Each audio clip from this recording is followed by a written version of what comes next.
Kapag hindi magsanipuwersa ang kadiliman, ang mga anti-Duterte, siguradong masasapak sila sa 2028 ni VP Sara.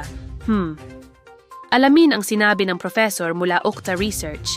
Panoorin at ikaw na ang humusga. Nagbabala si Okta Research Fellow Professor Ranjit Rai na kung hindi magkaisa ang mga kritiko ng mga Duterte, siguradong talo sila sa darating na 2028 elections.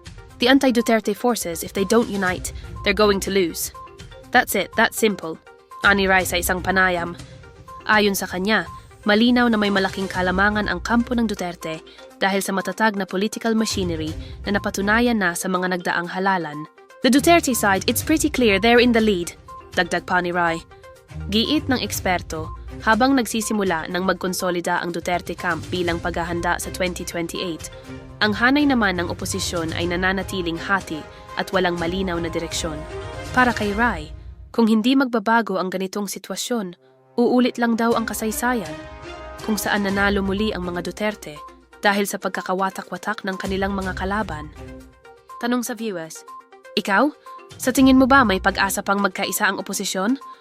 O tuluyan na silang kakainin ng solid machinery ng Duterte camp? I-comment ang opinion mo sa baba.